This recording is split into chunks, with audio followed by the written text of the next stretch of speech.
Me and Jake running down the street with a handful of comic books, kicking ass and banging chicks and drinking booze No, not and me. smoking weed. I'm married. Yeah, well, I'm married. Jake Can't do that. Yeah. Off panel, off topic with Jake and Tyler. That's right, everybody. Welcome back to episode 232. That's right, everybody.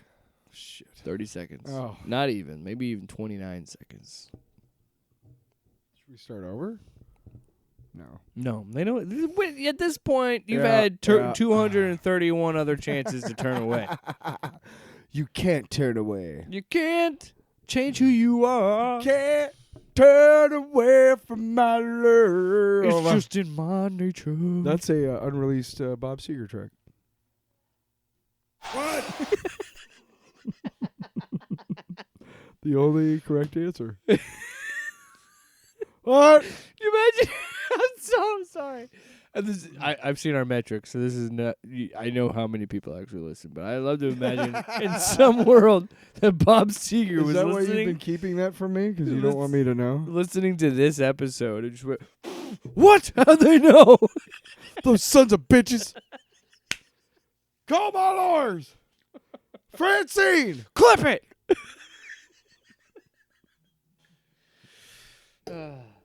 Sloppy.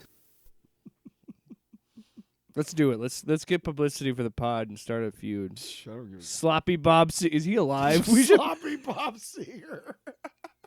Sloppy.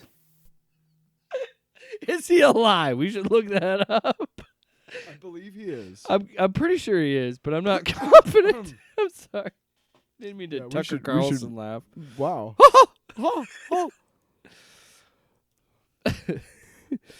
Is Bob Seger alive? Live on the air. We're going to find out together. Yes, Bob Seger is still alive. How old is he? Fucking old. No, he was born in 1945, so he's 80. He's 80 years old. He's as old as my mom. He's older than my mom. That's crazy. Yeah, May 6, 1945. So, yeah. He's a year older than my mom. He's still alive.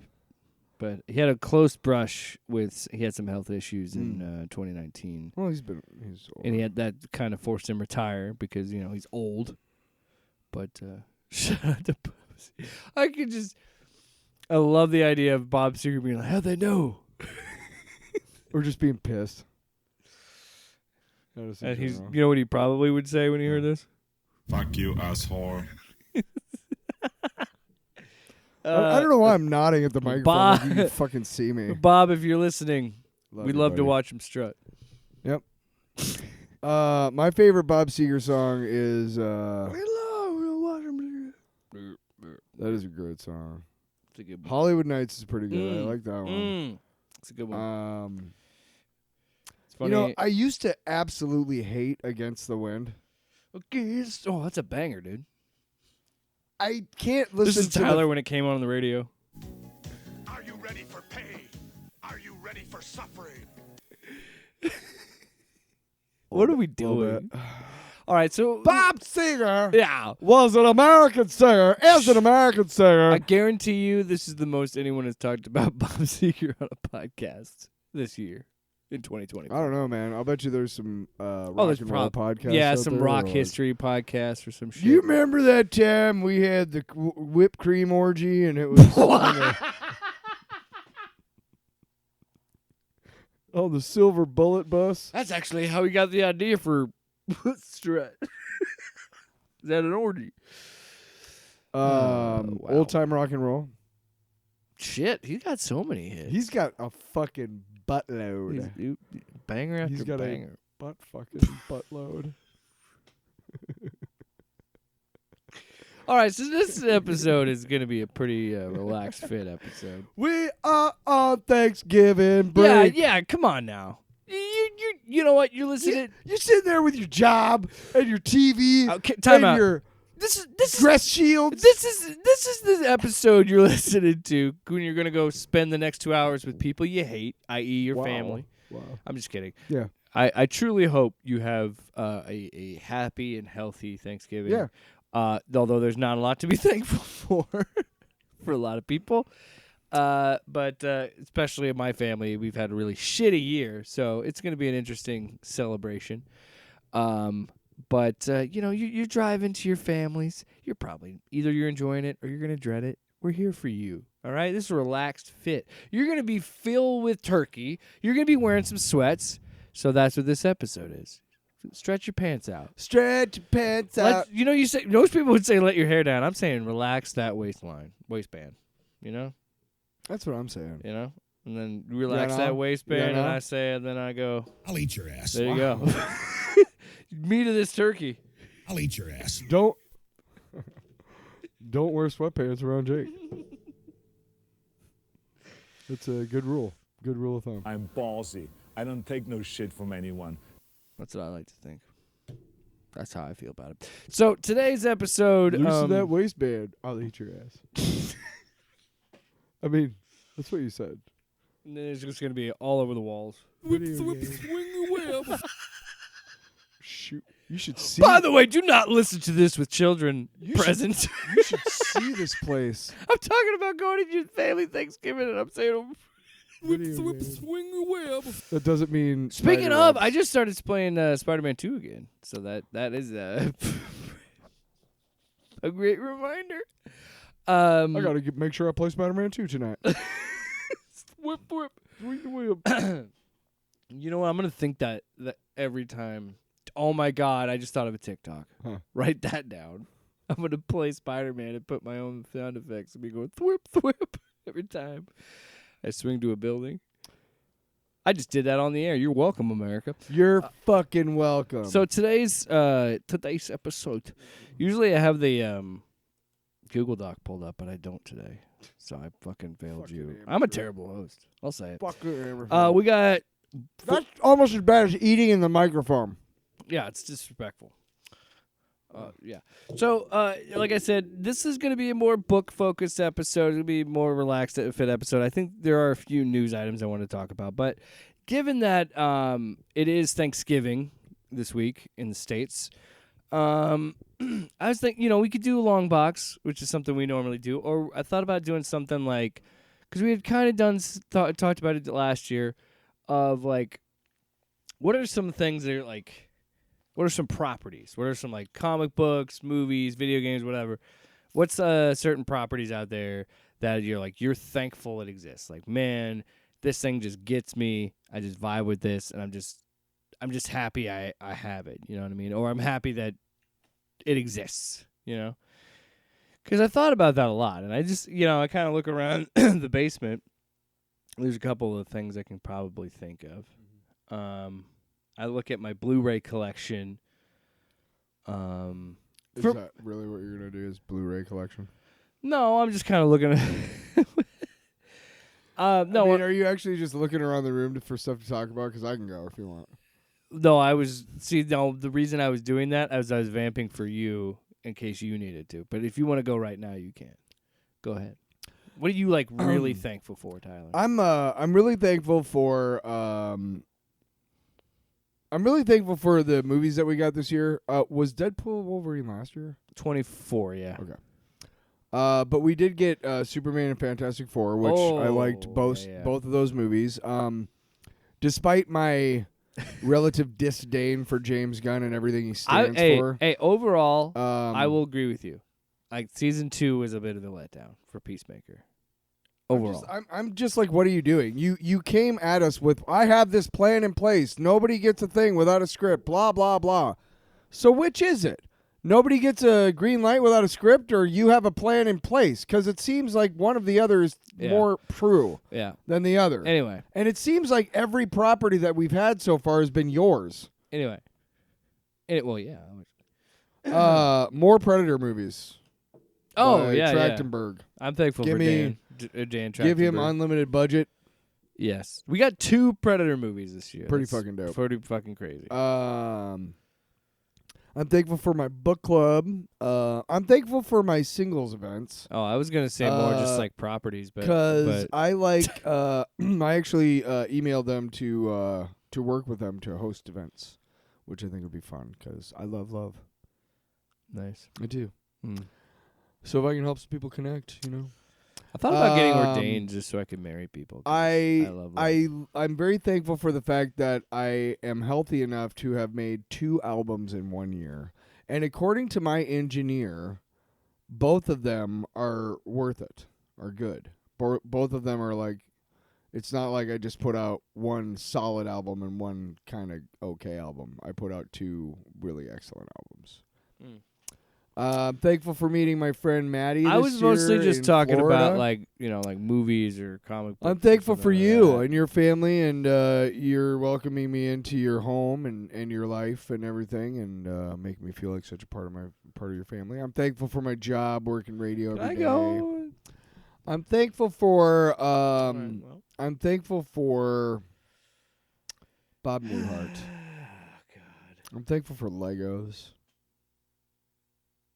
I'm thankful for turkey. Yep. What? I'm thankful for gravy. What? I'm thankful for sparkling cider. What? I'm thankful for pumpkin pie. What? I'm thankful for sweet potato pie. Finish it! Finish it! And I'm thankful for Jake Williams, baby! Well, that's not what I was trying to do with this segment, but Oh. so What were you trying to do there? You wanted me to... no, No, you go. I was just going to talk about like certain movies or certain things. No, like you that, go. But no, pretty much everything you said except for the albums thing or the singles thing or the. Are you just not happy with me right now? Is that what's going on? No, yeah, I'm frustrated with you right now. I'm sorry. Pissed that you said all those nice things. 'Cause now I gotta think of nice things to say.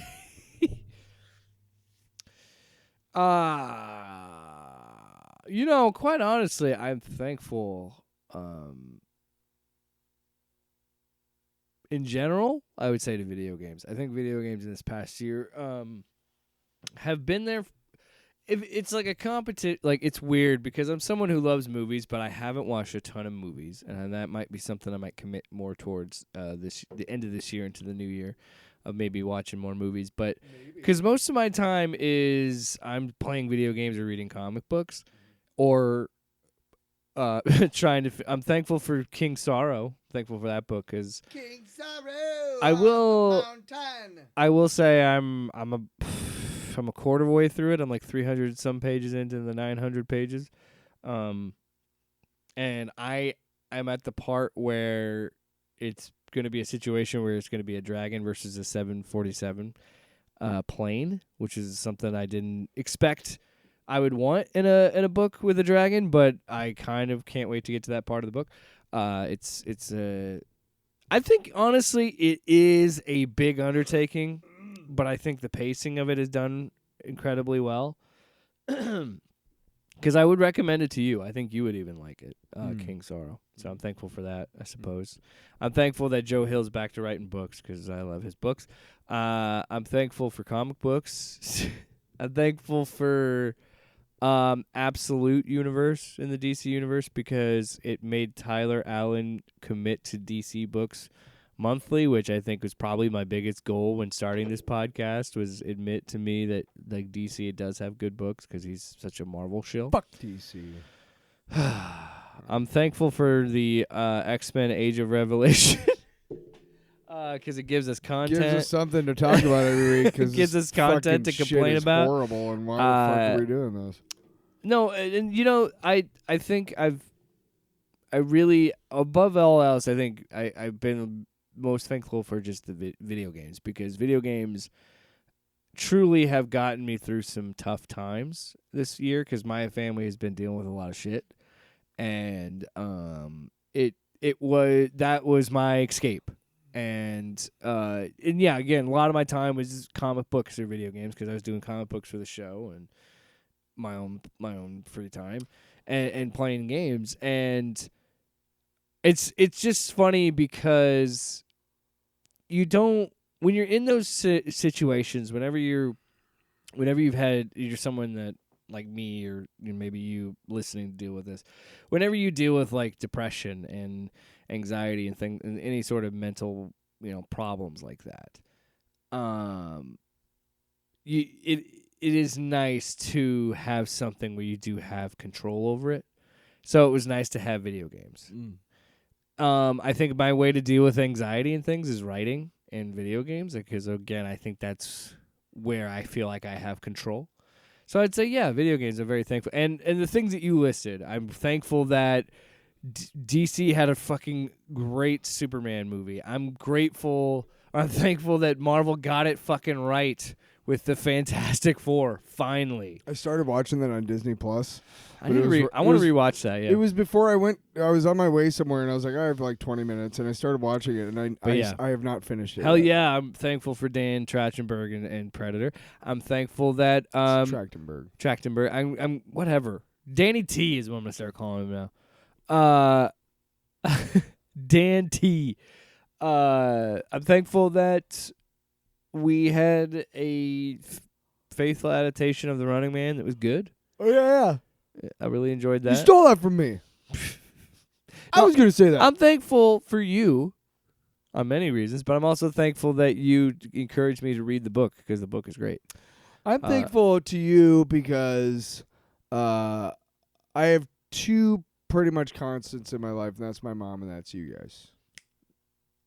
Yeah. And as I say every week that we record, it's, of course, I'm thankful for this show because it is, at least, we understand that not everybody listens to this podcast. We get it. We're a small fish in a gigantic pond. But I think that it's just nice to spend a week, once a week with my friend, and that's what this show's all about, man. Hanging out with your friends and talking about shit you love. Hanging out with your friends and talking shit that you love. Because the world success. The world's going to do this to you. I'll eat your ass. Not in a nice way. And then you'll say, Come on, don't bullshit me. And then it'll say, Don't do that. I don't know what you were going to go. You can't do it. I don't yeah, know. what? I put too many Arnolds on there. Yeah, you fucking did. And they're all like, accepted. Right? And they're all like, none of them are related to movies. They're all these random. You know what, man? Arnold interview Quiet things. boy compared to me. A quiet boy. What? What is that from? I can't remember. I don't like it.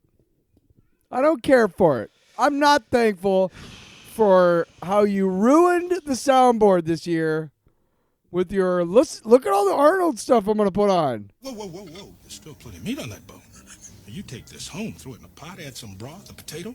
Baby, you got a stew going. That was kind of perfect. There's still some meat on that bone. Yeah, but I expect better from the soundboard next year. Moving forward. Are you telling me that I need to Drop your credentials at the guard's desk and get the fuck out of here! You can start by dropping that drop. What? That's a good one. Way too much Paul Giamatti. Way too much. You know what, man? You are the motherfucker! And they're not even recorded like right. You fucking get up. Fuck you! We're going outside. Okay. All right. So You fucking I just want you to know that Lanterns got delayed. Did you know that? no. Till late summer of next year. Wow. Wasn't it supposed to come out this year originally? Shut the fuck up, James Gunn. Fucking Pretty sure this dick. is like The Flash. This has been in development since like what, 2015? Oh, God, yeah. 2016? Haven't we been talking? Yeah. But James Gunn rescued it. We actually got a cast. We brought it back. Just fucking deep throat James Gunn, you fucking turds. Wow. I will say, if you do, well, I know we did the thankful thing, but if you want to do real quick, since we do have some time, do you want to do a quick long box and just talk about what you want to talk about? We can, because we're just going to be talking about the books, so we have time if you want to do that. Just real briefly. Hey, sorry. Long. Radio 101. Don't yawn into the microphone. It's a long box. That's radio. That's my favorite 101. drop of all time. Yeah, it's pretty good. And I think to myself, Am I the Messiah? I don't know. I could be. I'm not ruling it out. What a wonderful world. I'll go mine first. Is So mine is The Chair Company, which is Tim Robinson's new show on HBO. And look, I will have this caveat. He has a very particular brand of humor. It's very absurdist. It's very a lot like I think you should leave. As a sketch show was really on the whole premise of that idea was like the idea is people that are clearly angry and embarrassed, but they don't have grace and accept that. They just double down on it, and that's where the humor is. There is some of that in this show, but this show is also completely different from what he was trying to do with that. And it's completely different from his other stuff like Detroiters. It is so I don't know what I was expecting with this, but I definitely thought it was going to be like kind of off the wall crazy. And I got to be honest, I've watched 5 episodes because that's how many are out. As it's progressed, it has gotten better, and it's gotten more of like what you would think. Because the way that Tim Robinson's comedy works, I just don't think it follows like a conventional thing. Like the movie Friendship he did with Paul Rudd. I can't even describe it to you because it's the weirdest, strangest thing I've ever seen, but I was laughing a lot. And I'm like, I don't even know why I think that movie's a great movie, but or a funny movie. But with this show, I don't know. It just because it's a parody of those like conspiracy theory like dramas where like one character starts to unravel this. It's like those detective stories where like this one guy unravels this big corporate corruption type thing. And that's what this whole plot is, but the whole premise of it is ridiculous, and it's funny as shit because like and it's not spoiling anything because it's the first episode. But the whole like Chekhov's gun or whatever you want to call it, or the plot device that kind of sets this whole thing in motion is he's doing this big speech because his job is he's a guy that works for the city and they're making a new mall. And he's giving this big speech and everybody loves it and it's great. And he's really happy with it. And he sits down on his chair and it just collapses, just breaks. And he's just embarrassed by it. And he's so embarrassed by it later that he like emails them like to reach out to them like, hey, I had this big speech and my chair broke. And then that's what starts that's the domino that leads down this whole conspiracy theory and this whole rabbit hole of like, he was just so pissed that his chair broke that he digs deeper into this corporate conspiracy and all this shit. And it gets crazier and crazier as the show goes on. And there's a scene in I think it's either episode 4 or 5, but there's the stinger joke at the end. I fucking cackled. I did not expect that joke to hit, and I was like, oh, it happened, and then it hit me like a train because I was like, that is fucking hilarious. And I've only done that a few times, so I recommend it. Chair Company, 5 episodes. I don't know how long the season's going to be. It's still going. I don't know how long the season's going to be, but there's other 5 episodes up. They're all half-hour apiece. That's good. I would say at least give it like if you should at least watch the first episode because I need to get back into what we do in the shadows. I need to finish the franchise. I never finished that show. I like that show too, but that's a show where I'm like, give it one shot in the first episode. Well, I'm just saying like if you really only need that one episode because either you're gonna be on board or not after that first episode. I think so. I don't know. Give it a shot. What's your long box, brother? I've been doing audiobooks a lot lately. Nice. And one of them that I've been doing, I did, on my trip to St. Louis, I did World War Z. The problem is that's probably cool because they do interviews. Yeah, but the problem with that is that I didn't realize there's 2 different versions. There's an audiobook that came out with the movie that is a lot shorter. And I have the book. I bought the book. I had the book way before the movie was even announced. I read it back in Denver. My ex-girlfriend Kate recommended it to me. I would love it if somebody would actually like, undertake the process like of did like making a mini-series? a series. Yeah. Like a 3-season series. People need to understand books should be series. That's just what they're longer. They're long form entertainment. They need to be series. And some books, yeah, you can make a movie, but That's yeah. cool. I'm not going to, go ahead. Yeah, I didn't talk during yours once. You've already fucking... You liar. I didn't. I was doing this the whole time. You have a Talk to me. No. You're having a conversation, and you don't want me to respond, but you're whatever. So, is it World War Z? So World War Z was the first one. Was like a shorter version, and I was like, I got through it. Like it was like 6 hours long, and I'm like, I got through it. I'm like, that's weird. Like because I've read it several times. I'm like, I don't remember hearing this or this or this, and I missed those. And I was like, that's.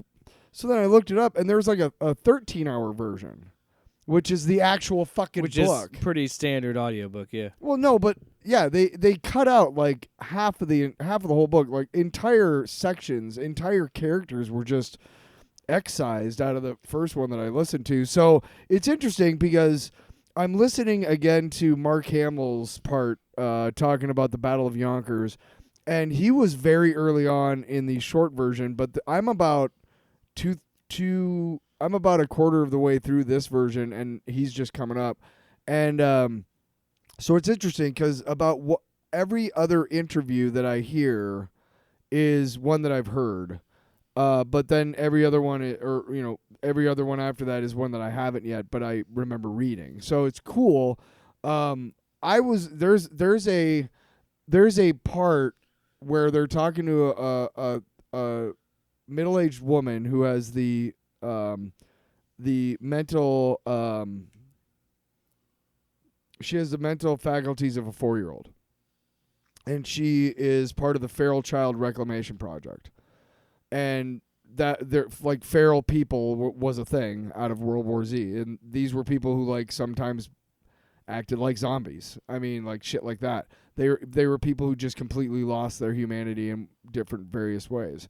And so he's interviewing her, and so it's a woman, but she's clearly talking like a kid. I don't know who the actress was, but it was harrowing.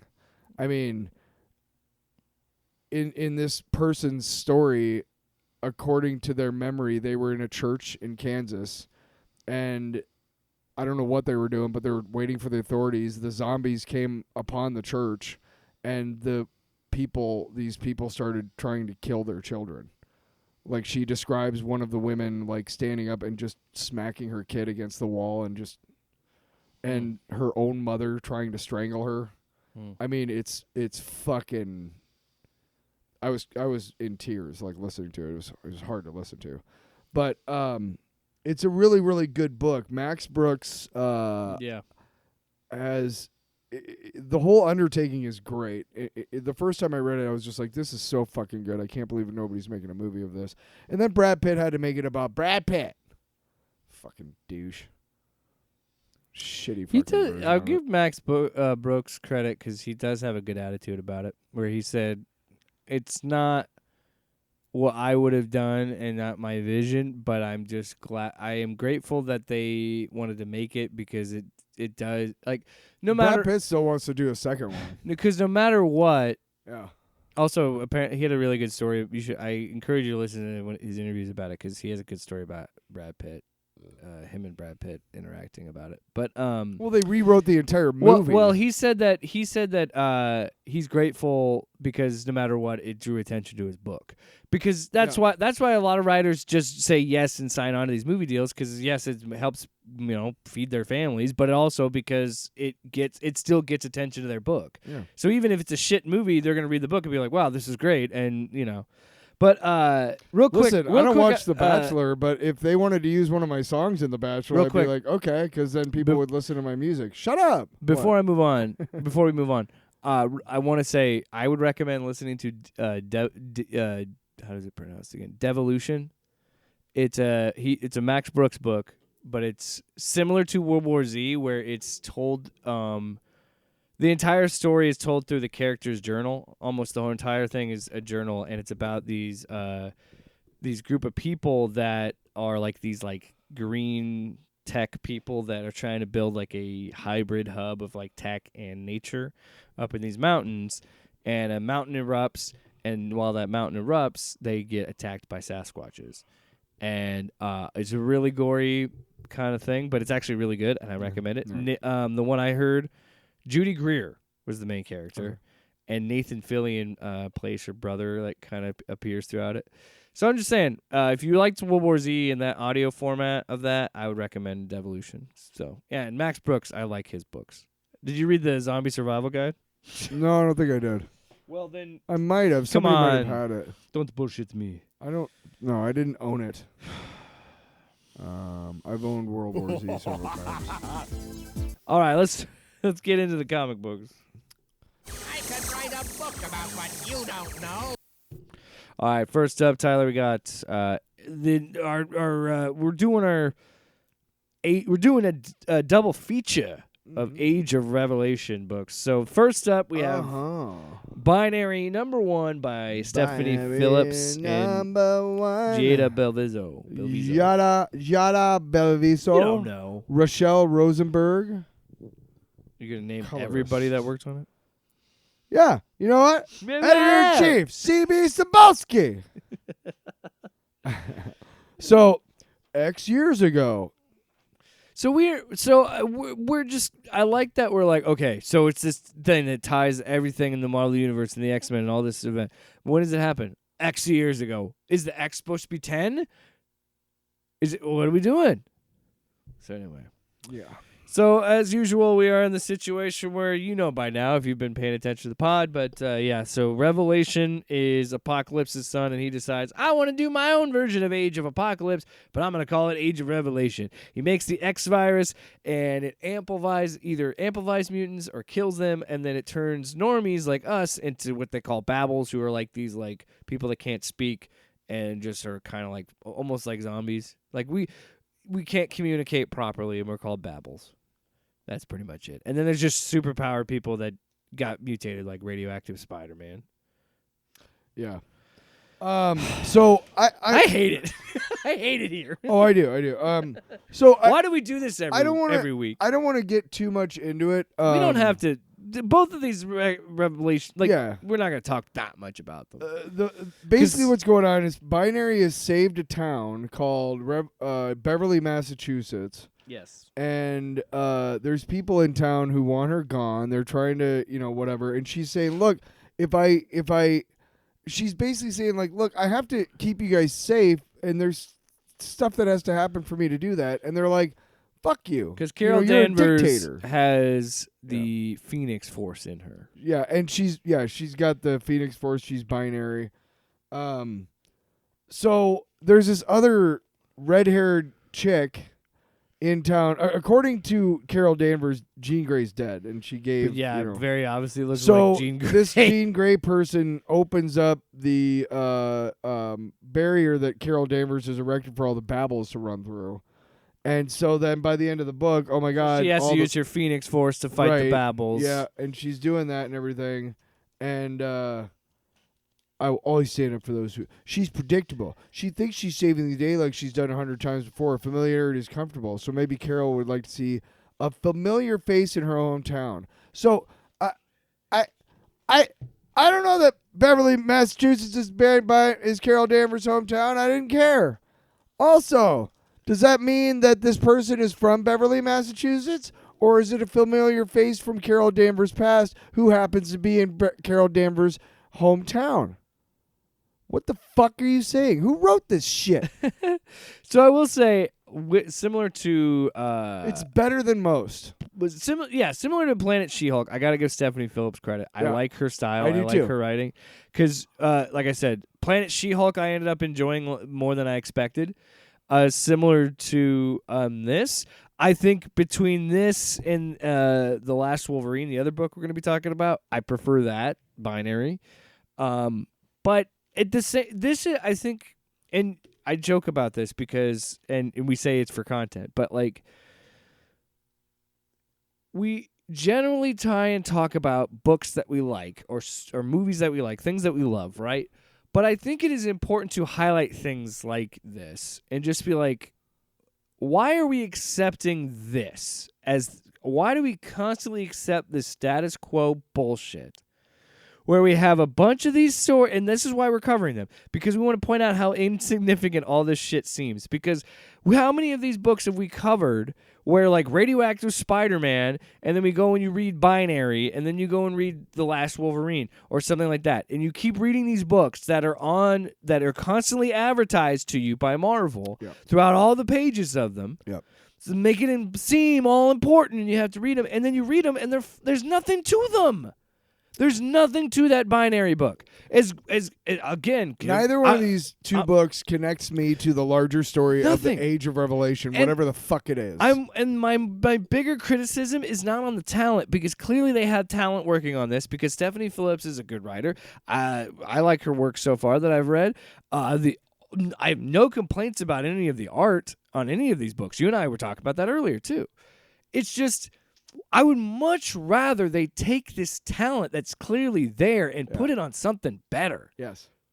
And not like, and I don't know. What do you want to give Binary number 1 on a scale A to F? What do you want to get? A, B, C, D, F. And then I guess A. I'll give it a C+ because again, the talent worked hard on it clearly, but I just don't care. Yeah, I mean, I think a solid C because it's a book. I think C for me is very much me just saying there are comic books out there, and this is certainly one of them. C is very much in the middle of the road of like, it's a book. It doesn't offend me. It doesn't make me. It doesn't really do much. Did you say it doesn't misfend you? It doesn't offend me. Doesn't excite me. Did you say it doesn't misfend you? Yeah, it doesn't misfand or refand. Or all right. I could write a book about what you don't know. Next up, the second book of our Age of Revelation double feature is The Last Wolverine, number 1. So we reread Age of Revelation Omega, right? Right. Now, show the cover. Yeah, in that story, there's the weird, like, adamantium skull mask. There's a couple cool things in Age of Revelation. That's cool. I like that little skull mask that Logan has. And we find out in that story that we talked about that Wolverine is been under the brainwashed by Revelation, so he's a crony of Revelation. So that is addressed in this book. When I first saw this advertised, I saw that and I'm like, okay, that's interesting. I don't know what that's about. But then I saw that, and I thought that was Beast. I thought it was Beast too. Like a different version of Beast. Yeah. Because that's what he fucking looks like. He doesn't look like a Wendigo. So anyway, The Last Wolverine, written by Saladin. Just read the blurb so we know, yeah. Saladin, Ahmed, and art by Edgar Salazar. During a sojourn to the Canadian wilderness, Logan the Wolverine ran afoul of a teenager named Leonard, who was afflicted with a curse that transformed him into the monstrous Wendigo. Helping the boy to control the beast inside, Logan and Leonard Yay. struck up a friendship and mutual admiration of one another. However, X years later, things have changed. So, where you and I both thought, hey, is this Hank taking up Wolverine's mantle? Why are we doing that? Has nothing to do with Beast. Because then I'm thinking, like, because goddamn it, Marvel loves doing that shit too. Of like, let's take this character and then mash him up with this character and then make this character. Sometimes it's cool, man. Sometimes it works. A lot of the times it doesn't. Not this time. Wolverine is an example of it being ridiculous but working, I think, recently. Eddie Brock Carnage. Carnage was Believe fine. it or fucking not. See, yeah, there's Ultimate Iron Man right there, isn't it? Ultimate Iron Man? What is that? Number 1. Yeah, okay. So show me the back cover again. Introducing Ultimate. Show me the back cover. Very back cover says Ultimate Endgame. And Yeah! The countdown is over. The end of the Ultimate Universe has begun. Oh, weird. How is a number 1 coming up then? Yeah, well. Shut up, Marvel. Shut up. So again, the art's back good. to X years from Clearly now. Leonard's There's a like burning a building. hero. Hold on, let me explain it. Do we have to? Yeah, just this part. There's a burning building, and he shows up in Wolverine's gear. He protects and saves the kids. Then, he gives them The art is really backstory. good. I really like art the is art. great. Of this, yeah. We find out that, he was inspired by Wolverine to be a hero, so he does. And then we also find out after this whole revelation shit's going down, Wendigo is telling Logan, this is going too far. I get you want the best for your kind, but like you're killing people. This is going too far. And then Logan doesn't say anything. He just swipes at him with his claws. He's like, well, clearly you're brainwashed. I didn't even read that. So yeah, they fight, I and flipped through then this so it's hard. back to his time being Vancouver's superhero. And where I stopped and you stopped was when we find out that Nightcrawler doesn't have blue skin. He's just a regular looking dude. He's ugly. The ugly motherfucker. And then I just stopped caring. That's when I stopped giving a shit. Eventually, Because it goes back to this. What was the fucking point? What is the point of radioactive Spider-Man? What's the point of Binary? What's the fucking point of Wendigo Wolverine? I'm sorry. I'm like, what are we doing? Eventually, at the end of this, at the end of the issue, Vindicator shows up, and she's looking worse for wear. We're just clamoring for the fan favorite Vindicator. Fucking comic books, man. Like, there's sometimes I can't defend this shit, and I can't defend this Age of Revelation shit. I just can't. I can't either. What if it's it so stupid? has any number one of any of those books connected to a grander thing at all? No. And are you going to tell me the only books that connect any of this are the Age of Revelation books? Then why even have these books exist? This looks good. This looks really good. You're part of the problem. Let me look at this ad. Let me bitch about Marvel's practices. And No, but dickhead. Doctor Strange. You know how long I've been waiting for a decent doc? Why do you think I clamored on you to read that? Is that going to be monthly? Yeah. Oh, nice. We should talk about Doctor Strange. Why do you think I was clamoring at you to read that giant Doctor Strange book I got? I love good Doctor Strange stories. If they're done right, Doctor Strange books are awesome. Are we taking our break? I mean, we're halfway through the books. Yeah, hold on. Yeah, so, well, we got to give a grade. And I'm going to give it a D. I give it a D. I don't give a shit about that book. I'll give it a D also. And again, the only reason it's not an F is because of the talent that worked hard And I on it. want to stress that enough. When we go at a book like this and we keep sawing into this whole shit, it's not the talent we're attacking. It is directed at the publisher. Marvel. It is directed at Disney. It is directed all at these Marvel. Corporations. It is directed at all the people who make the decisions, yes or no, from the top. Those people suck. And pretty much all corporate America, the people who make the decisions should not be in charge. Because I think you and I Look at our shitty world they made. You and I have kind of had this unspoken thing because you and I are also creative people. I'm also spending the money on it, so you could say. You and I are also artists, and we put out, and so we oodles of crap. Will you just listen? And we trying to be pro artist on this show. Of course. And obviously there's going to be some books that we just don't like because of taste reasons, clearly. So when we try and do that, we try and have that critical lens. And when we say we don't care or we don't give a shit, it's not because of the artists. It's because of the publisher. Yes. I just always want to try and make that clear to people because I, as someone who's creative, I think it's best to judge people's work strictly on merit. And I had like both those books are not poorly constructed books. No. At all. It's just, again, it's like I wish there was some sort of direction. And if you're going to do number ones of these things, tie them into something in some way. Or if you want,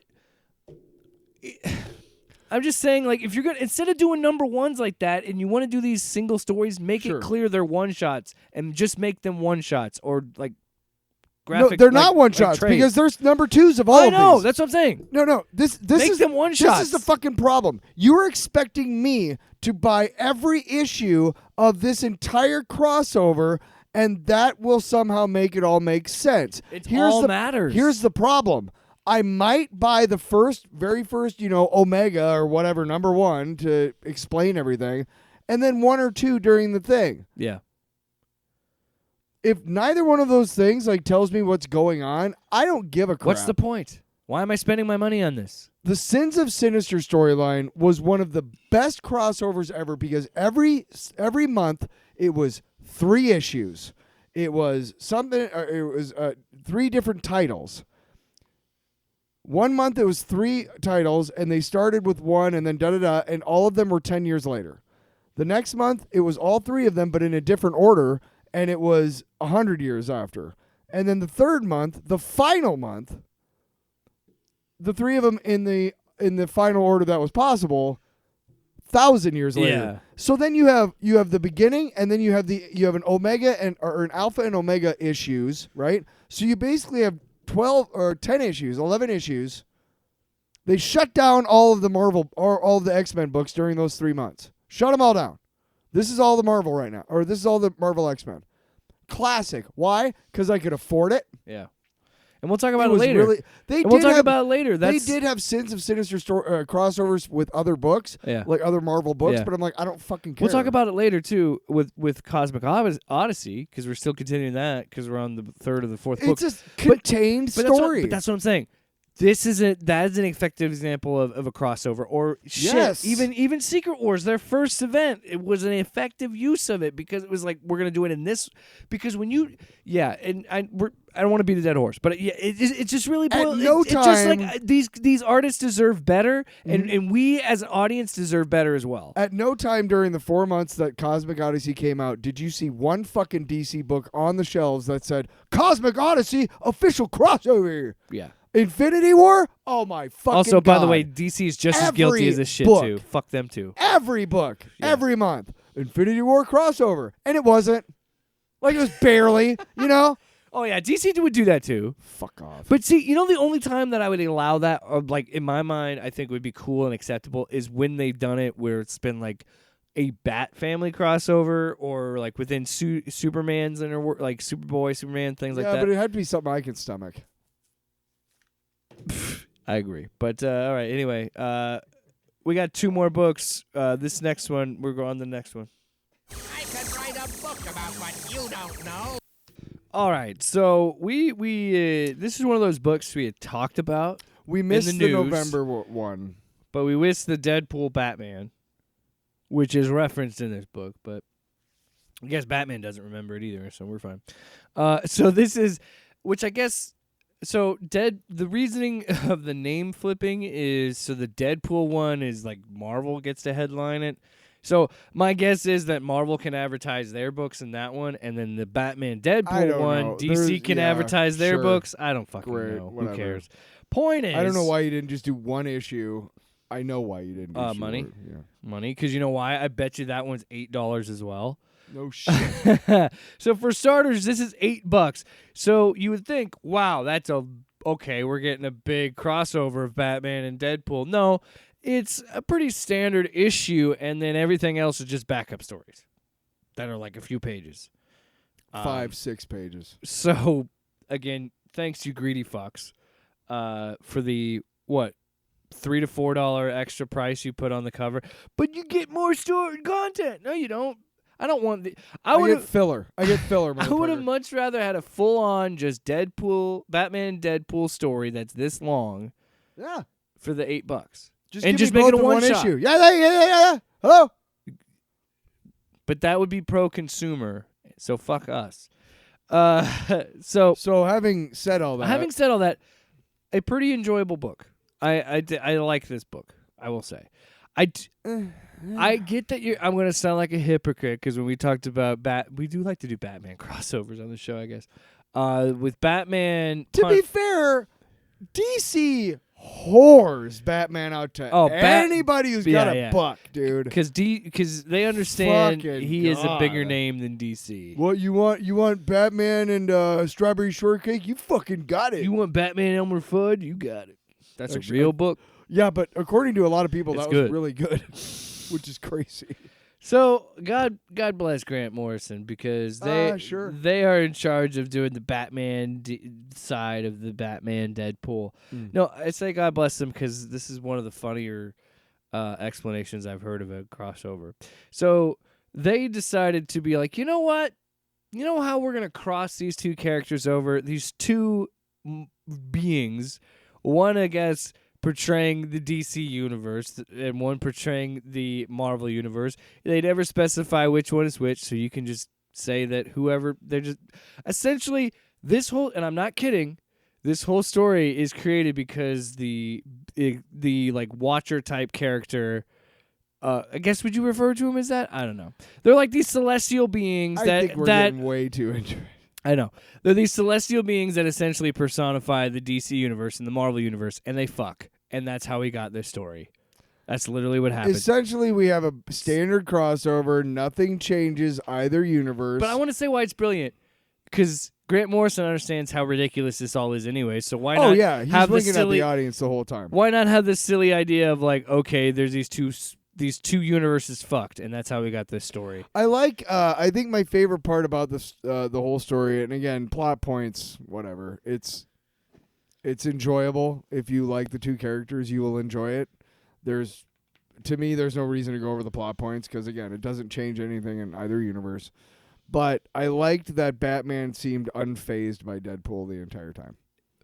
I liked that. Yes, and honestly, when you and I, of course, scoffed at this because we thought it was ridiculous. But these two characters do work well together, just because. I love the Slade Wilson, Wade Wilson jokes. Yes, how he counts So close because that's exactly where Deadpool came from. Again, Grant Morrison, knowing comic books, and working in comic books for as long as they have.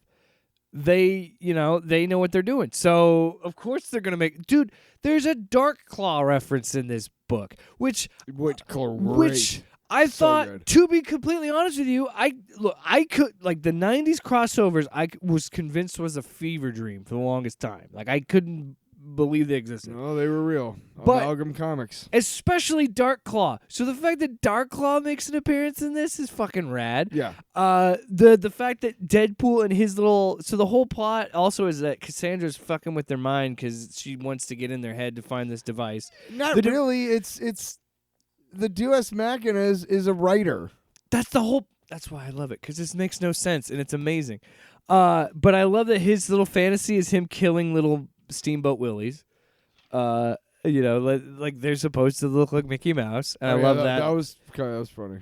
Yeah, it's an enjoyable. I love the story. fact It's that just he can actually see. He says I can see you. Obviously, it's a wink at us, but I love the fact that it's like the fact that he's like, oh, I see that the multiverse beings are fucking, because he says, oh yeah. maybe I should come back later. Like again, this whole thing is stupid. I love it. It's very I love it's how- very self-aware, Mhm. which I appreciate. Okay, yeah. Okay, so again, how these two characters meet. I think Morrison again nails like he's written Batman for so long, he just understands that character, right? But I love how he writes these two interacting. Like the fact that he's like, I'm the kind of guy I expect to find in a budget hell like this. This sickening crime brought you here, sis. And then he's like, I hoped you might have some answers. As Batman is holding his severed legs. And then he's like, oh, healing factor. like he didn't know that he could. Obviously, he didn't know he could heal. So he was just like, oh, that's why you could put your legs back together. Yeah. But yeah, then him constantly being like, let me ask you something else. Does the name Deathstroke mean anything to you? And then he's like, Deathstroke, let me guess, is a technical term. It's a technical term in swimming snuff. Yeah. Olympic snuff swimming. A lethal self-abuse technique from the Kama Sutra. No. Not a Slade Wilson then? He's like, no. Wait. It kept saying that later. But I love the fact that Batman gets the jump on him and knocks him over, and he goes, guess who's headlining this one? Like, again, just funny. Because Grant Morrison always has done that fourth wall breaking shit and winking at the audience a lot. So this just seems natural. So yeah, Batman predicts correctly that Cassandra's got them under mind control. And then we meet Dark Claw. And then, yeah, they save the day because Damian shows up and attacks Cassandra and breaks her hold on the two of them. And then they kill her. Well, Dead Bat. Oh, Yeah, but I love the fact that the device was the writer having a reality. The reality altering device was literally someone writing the story. That's what I was saying. Like getting way too into it with like the two beings when you first started talking about it, I'm like it doesn't even mean that much. Like no, it's a silly book. It's not even that. Like I mean, by the end of it, yes, I think they show them, and there's a funny bit about like, oh, maybe I'll call you or whatever because they just got done fucking, and even though they're cosmic beings, they still act like people. Yeah. But again, the whole thing is a guy with a typewriter, or a laptop, so it's like okay. Yeah. So here's how Deadpool ends the story. He goes, she'll live again. She always does. But for now, my work is done. When Earth 7642 Batman finally comes to, I'll be sure to tell him how much I'll treasure my most mostly imaginary team up with the real thing, and then he's like, give him regards. And then they pretty much say that the whole device can alter canon, and that was my favorite. But yeah, I really wanted to talk about that last two part, where it says 2 universes parted. So another time, perhaps, a supreme time being, I have all the time. Sure, why not? As I like awkwardly like getting out of bed. Yeah, it's and not. that's how the crossover ends. So real quick, you and I didn't read the backups, other than one. I wouldn't have minded. I wanted more of that. I looked at the 3 that were in there. What is it? It's Doctor Strange, Hellblazer. Doctor Strange, Constantine, Yeah. Wolverine, Laura Kinney, Wolverine, and Nightwing. Okay. That might be interesting. Harley and Hulk. I looked at those 3 and I'm like, that's the most bass-ackwards one I can think of, and it was Amanda Connor, who I love her art. Supergirl, right? No, that's different. She did the Silk Spectre limited series. She's done a lot of stuff. Yeah, so Harley and Hulk, and then there's Static and Miss Marvel. So I read one. I read Sticks and Snikts, which was the Laura Kinney Wolverine Nightwing crossover. Tom Taylor was the writer on that. Bruno Redondo was the artist. Similar to the Batman Deadpool story. I think this story knows it's not that significant of a thing because it's only like 4 or 5 pages, really. So the whole premise is Laura is with her sister, Gabby, who also has a healing factor like she does. She's also a Wolverine clone. Okay. She is kidnapped. Oh. So Laura, for whatever reason in Gotham, and I will say this is an example, and this one I'll forgive because it's only 4 pages, but it's one of those things of like, with the Punisher Batman book, it was like, oh, I guess Wolverine could just fucking waltz into Gotham. Like, there's nothing. Yeah, that's just a weird... Yeah, so anyway, she shows up looking for Batman. She has to stick with Nightwing because that's, he's whatever. But Tom Taylor actually wrote Laura Kinney Wolverine and Nightwing back in the day. So it was cool. And Bruno Redondo, who did the art on this, also did the art on the Tom Taylor Nightwing book. So it's cool to see them reunite for this. And I gotta say, I really like Tom Taylor's writing with these 2 characters because in how it's done, where Nightwing's narration is, her name is Laura Kinney. She's Wolverine. She had another name but defeated it. She was looking for Batman. He's away. She had to settle for me.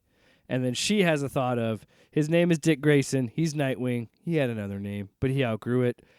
I was trying to find the Dark Knight. I think I found something better. And then they proceed to have their little team up. I don't get the Dick Grayson love. Fuck you. He is all the good of Batman and none of the brooding thing. Because you know what? He wasn't. He wasn't Bruce. So he's boring. He wasn't Bruce. He was like, my parents died, so I'm going to brood. He's like, yeah, my parents died. That sucks. But I'm not going to let that be my whole thing. Like, I'm not going to let that be my... That's his identity. That is all Bruce is. His parents died. He never went to therapy to get over it. You done? So, you done with the no, to wrap... 4-page crossover? Well, last thing I want to say, my favorite part about this is they're going to find Gabby. By the way, she was kidnapped by Killer Croc, and they take him down. But they're hanging out, and he goes this way, and she's like, whatever you found, don't worry. She's okay. My sister and I, we heal. What do you do? He goes, what do? I do the best I can. And she goes, what? Wait, you're just a regular guy? And then I just thought that was funny because it was just like, she's out here being a mutant and healing and all this shit, and he's just like, yeah, I'm just a dude. Give it over.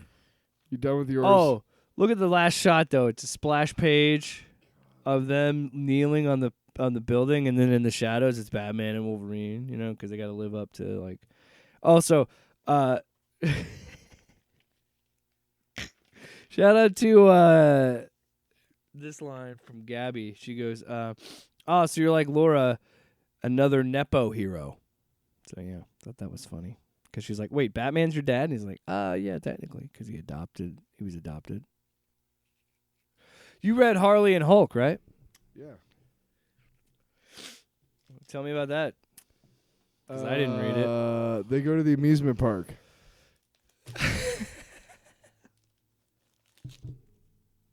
I'll never understand why you hate Nightwing, because I just don't get it. No, it's an entertaining backstory. Why are you so mean? I'm not. You're so mean. All right, what do you give Batman Deadpool number 1? I give it a solid B. It's technically 2 because we didn't miss the first one. Well, this is the Batman headline wise. It's the Batman, so it's number 1. They're all number 1s. Yeah. Overall, just Batman Deadpool number 1. You don't have to worry about the one shot, the backups or anything. Okay. Here's how I'll do it. As a story that is very self-aware and well done, Yes. that's a solid A. That's why I get A. Yeah. I gave it a B. I think both characters. You know what? I agree with you. I'll move it up to A because I think it is. It doesn't matter because the price is going to bring it down to a C. Oh. Then I stay at my spot at B. I can write Yeah, a book 'cause- about what you don't know. Fuck you. I don't need all these backups. I do like, like Hellblazer Constantine or Hellblazer Doctor Strange sounds neat. Yeah. Hellblazer Doctor Strange sounds neat. The Miss Marvel static, I got to be honest, it probably doesn't apply to me. I'm a white Yeah, dude. and Static was definitely something that was more popular with my generation anyway because of the WB Kids show or whatever. And then again, I'm not going to read anything Nightwing because I just don't care. All right, everybody, let's move it on. Did I No, tell it's you- the same thing with James Gunn. I've accepted that you can't see the genius, so I'm whatever. I'm fucking done with you. I can write a book about You're what just you mad they don't didn't know. put Nightwing instead of Batman. In I'm gonna Cosmic make you Odyssey. read Volume 1 of Tom Taylor's Nightwing, and I defy you to tell. You know why I'll say it right now. Here's why Dick Grayson is better than Bruce Wayne. You already tried to tell me. Yeah, and I didn't because in that care. Tom Taylor book, because he finally got wealth that Bruce Wayne had, and the first thing he did was open up a foundation to help people. And Bruce didn't do that. He put on some ears and a cape like a lunatic. Anyway, Cosmic Odyssey, it's book 3 decisions. Here's a guy who's a lot like Batman, but his costume sucks compared to the Nightwing's costume. Yeah, get out of town. compared to the iconic Batman costume. Buddy, there's the door. Go to the door and walk through it. The fuck out. Cosmic Odyssey Book 3 Decisions, written by Jim Starlin and drawn by Mike Mignola. You know, the one thing I really liked about that Mignola. Hulk and Harley Fucking Quinn crossover was how they went to the amusement park. Misery, misery, misery. That's what you've chosen. So I texted you when I read this book. Oh, did they do it again? Is that what you're trying to show me? When I finished this book. The back cover. They did. No, I wanted to point that out because What does it say? Oh yeah. It says you're nothing but a cold-blooded murderer, Orion. That way you LG true, but you are a fool, and I can understand. I can't understand how you've lasted as long as you have. So yeah, kind of spoiling the book before I even read it. Whatever. I'm just kidding. It does. You're right. Yeah, but I learned my lesson from the last time, and I just opened the book and read it. Good idea. Yeah. I think generally look, when I pick up a book, I look at both sides. You don't. Yeah, you usually That's just kind of you how look I at the do front it. and the back flap. A little bit. Yeah. Not because I'm trying to see the end. No, that would be trying to see what it is. That would be opening it to the last page. I just look, and here's the thing. Sometimes they have the plot on the back. I think they just assumed that since it was A collected edition, yeah. Give me a second. God. You don't finish every thought of mine. Oh. No, you're doing it. Yeah. I think because they assumed it was a collected edition and that it was like a deluxe format or whatever, that they were like, well, nobody's going to look at the back for whatever, dude. And they will read it. And then at the back, they'll go, yeah, I remember that part. But that's not how it works. Yeah, but With most it's really human not beings. that big of a deal. I'm just being No. I'm just being a shit. But it So is- anyway, does kinda book suck. 3 decisions. As we left where we left off last time The around. cover is so fucking cool. Yeah. Zheng Shi gets destroyed. Zanshi. Zanshi, you don't fucking know. And then he's We also find out that Etrigan reemerged with. Well, that happened last issue. The end of last issue. I know. I just fucking said that. Yeah. Well, I'm trying to catch everybody up.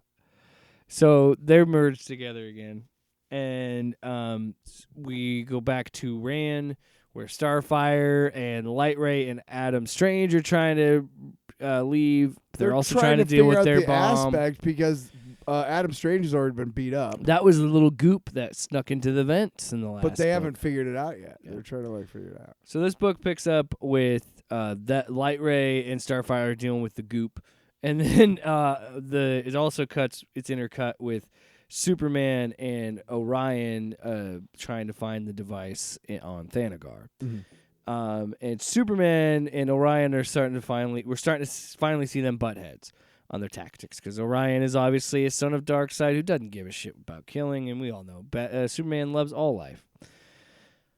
Except for General Zod. But the part where I texted you, where I was reading this, Zach. where I was like, I love this because this is just pure superhero pulp, is let me see here.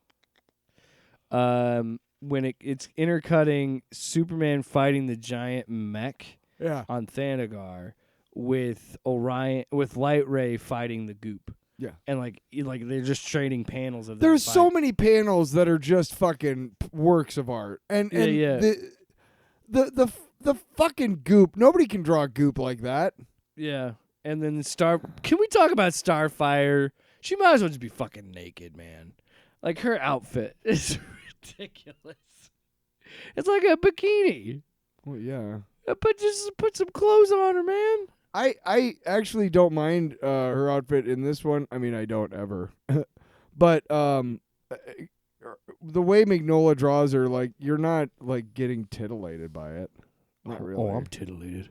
So anyway, Superman keeps fighting the robot, and then Starfire can't seem to shoot. Don't get me wrong. Mignola's women are very beautiful. The goop is dodging all of her blasts. Yeah, so it finally knocks her out. Now what? Well, we don't know because we go out to Arizona. Then we go to Moose Jaw, Arizona. Arizona. Where Moose again, Jaw, Arizona. again, Is where I met my love. Moose Jaw, Arizona. can I just say, Jim Starlin, I'm sure this will play out in the fourth book, in the last book, but I love the slow play of Batman in this, because it's like we have all these godly beings, and then there's here Batman and Forger being like, we wait. Everybody's doing all this shit. They're like, Batman, what do you want to do? We wait. I think I'd like to start with a Because coffee. even here, they're sitting Let's have there. a coffee. They go through the level of driving all. I don't even know how far you would have to drive from fucking Gotham to which Moose is Jaw. Technically But New anyway, York. Anyway, so they're at Whatever. Moose Jaw. And this is what I love. They're like, the computer records and the folks in the town say that Butt is where the scientific equipment. Butte. No, it's Butt. The late Jacob Bester ordered was delivered, Forager. That we go in and check it out once it gets dark. No, we gotta wait. But then Batman also points out, he's like, hey, if this anti-life aspect plays true to form, it'll be inhabiting a host body. And he's like, well, if I were the anti-life, I would go for the apocalypse warrior that got blasted through the chest and survived. And that's what happened. So Superman finally beats the giant robot and stops the bomb. But then, and I gotta love, you love Starlin for this because it's classic storyline telling. Because it's like, even remember, to be effective for this, even when the heroes win, they have to lose. Right? So we stop the device. Everything's great. But then on the other side of the thing, Highfather's having a discussion with Darkseid. And he's like, look, man, we need to take Etrigan and we need to go into their realm and fight them on their side of things because that's the best thing. Because Darkseid's actually trying to control the anti-life. No. Which, again, I knew coming because I know DC Says lore. it in the first book. Well, yeah, and we all know that Darkseid always wants the anti-life equation. That's like his whole thing. So then Superman emerges from underground where he fought the robot, which, by the way, he points out the bomb would be underground. So he digs underground and stops the bomb, kills the robot. And he comes up and he's like, it You can't. keep them busy, Orion. Yeah, so Orion has to be a diversion. Him thinking that like the Justice League kind of people were like, oh, he'll just fight him off for a little while and mess with him. He'll have a skirmish No, with them. Orion lived. Orion is the son of Darkseid, He so Orion slaughtered him. genocided Thanagar. No. Almost. No, just all the people that came to fight him. Well, I mean, he It's a pretty much big just planet. genocided them. I mean, Well, that's the whole race. He almost. slaughtered everybody who came, yeah. Come on, that's near. That's one castle, dude, on a whole planet. You don't know how many Hawk people there are. Are there? Yes, I do. Are you telling me all Thanagarians are Hawk people? Yes, actually, that's... I don't know. There's a lot of dead Hawk people there, man. So yeah, That's a lot of dead fucking hot. There's at least 100. That's got to be the whole fucking planet. I just imagine it's Superman. What? There's only like 500 on Earth, right? I imagine it. Superman coming out of the fucking ground. I don't know, man. There's a little bit much, Orion. There's a lot of dead Hawk people. Why is he Bobcat Gold? Yeah. Hey, man, I don't know if you know this. But All right. let me do my Bobcat, Okay. you fuck. Let's hear it. No, I give up. You hurt my feelings. I'm just trying to make you real excited, man. Okay. I can do a better one, but I can't do it right now. Give me a second. I've had I'll bronchitis. record it and edit it. I've had bronchitis for 3 weeks. Jesus. Weird. So anyway, Superman pretty much tells him, like, you piece of shit. Yeah. You know what? They didn't need to die. They fight and then they... Because Orion's like, who cares? The whole universe is at stake. I don't play games. And he's like, yeah, but we could have done it my way. Nobody would have to die, you asshole. Like, I just destroyed the bomb and nobody would have died. And you know what would have happened? I would have destroyed the bomb and they would have snapped out of it because I would have got rid of the aspect. You ass.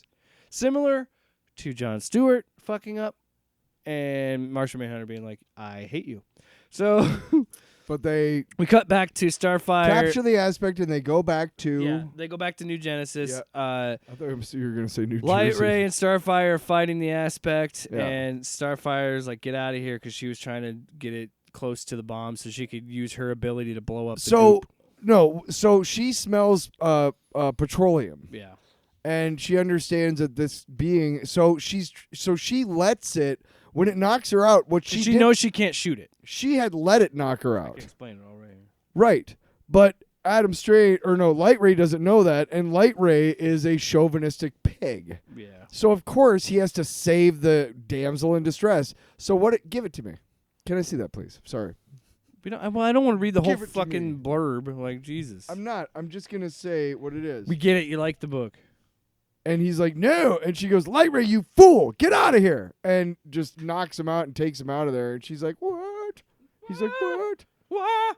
There I go. But then she explains the whole thing to him. But then they miss the aspect. It runs away. Slipped away again. And Adam Strange has woken back up. Also, this gives Darkseid the reason to go into the realm because now 2 have fallen because that bomb went off on Rand. No, wait, no, she stopped the bomb, right? Yeah, the bomb is So because he says they need to go to Earth. They're Earth still is where the last they're still only down one star right, system, and that's why the anti-life is going to Earth now. Earth is the. I don't know where it's going. It's going to Earth. It ends with it saying that like Earth is the next move. In that because the 4th book is the last book, and the only other place that hasn't been destroyed or been touched is Earth. So now Batman and Forge are just waiting for everybody to come to them now. So Darkseid takes Etrigan to the anti-life realm. Yeah. And They bring John and I picked up these 2 sorry souls on my way, though I'm not sure why I bothered. Hi, Father Orion's right. I'm a blew piece it of in shit. You giving up on life. I blew it in the star system, died. Yeah. I wanted to hog all the glory to prove myself, and millions perished. I thought I could do it all. Thought myself a real hot shot. I did the same thing on Earth, but I only leveled 1 city there. Now the whole Xanshi star system's gone. It's all my stupid And overcome. then Martian Manhunter's in the background going, "You gave up on life, didn't you?" No, you know what he's saying is he's going, "I never forgive you." I think you'd better keep an eye on your friend John Johns, which is what Highfather says to Martian You should keep Manhunter. your And he's fucking like, mouth shut. and he's like, me? All right. I hate that dick. Fuck that guy. This is a cool picture. I like the no, but it's both Darkseid and Etrigan. Yeah. That's pretty cool. But so Darkseid and Etrigan, they end up In the anti-life in the realm. anti-life thing, and back. Okay, they're there. Back on New Genesis, the guy that Batman called in the book 1 to be like, keep an eye on Darkseid Yeah, you for just me. keep seeing his hands. Yes, but he shows up, and they're like, okay, Follow me. And they say, they disappear, "All right, Jerry." and then Earth, they are seeing the countdown from 118, 117, 116, and so forth.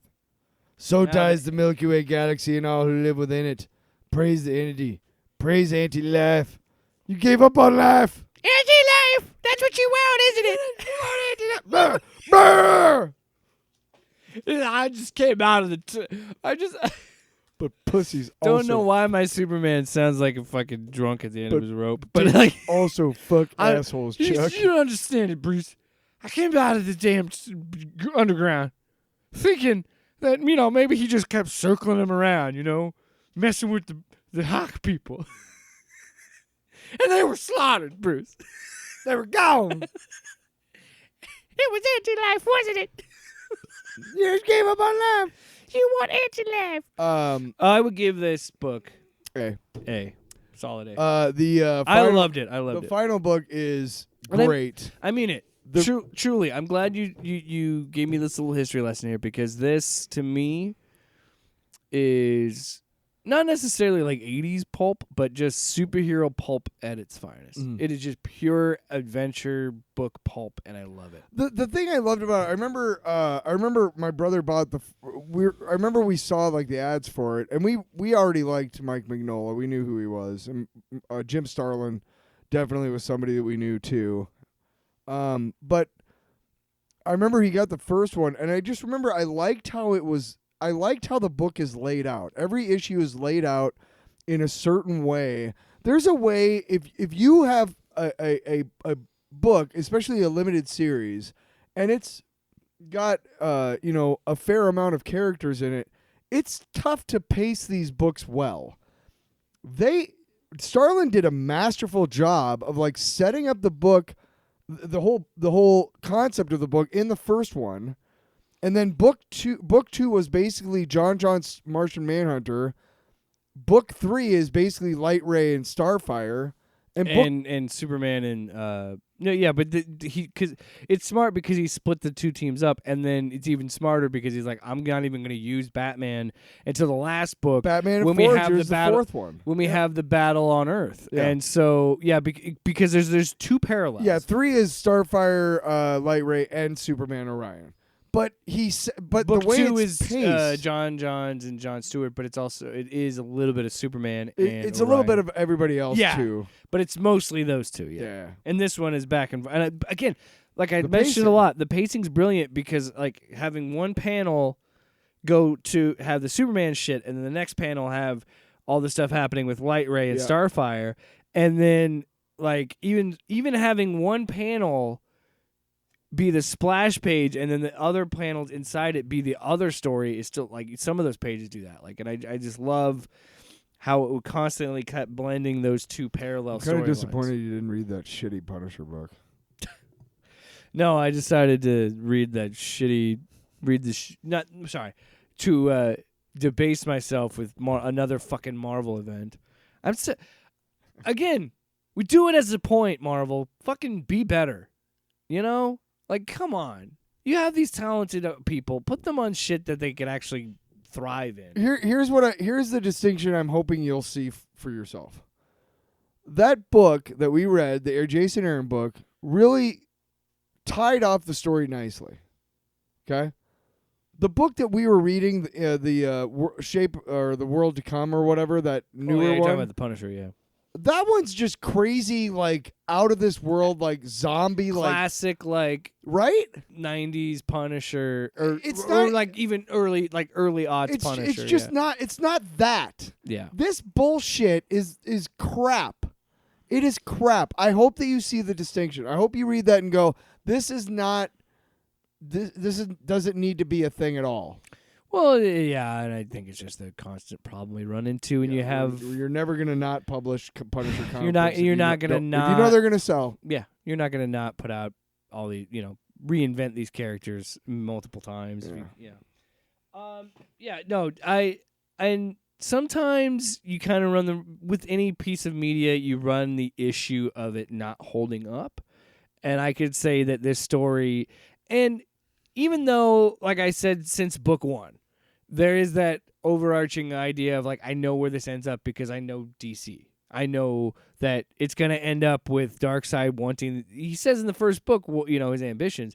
But even then, I'm like, I know that he's going to get this equation. He's going to figure this out because he does in the DC universe, But it's still fun to kind of scale, the it's double fun- page it's- splash but- when he shows up to the anti-life dimension. It's the scale is like, holy shit. Like, you're actually scared. I love the idea that we should start referring to Anti-Life in DC like the lady in Team America. Anti-life! It's anti-life! Cosmic Odyssey also, that's the other thing that trips me up too, is what an innocuous name. Nothing about it says DC. No, nothing only about just- it says nothing. Yeah. It's just DC's Cosmic Odyssey. And I love the idea was like DC was like, well, like Jim Starlin could do that like cosmic stuff. Why can't he do it with us? Why can't he do one that's an Odyssey? Yeah. Off panel, off topic with Jake and Tyler.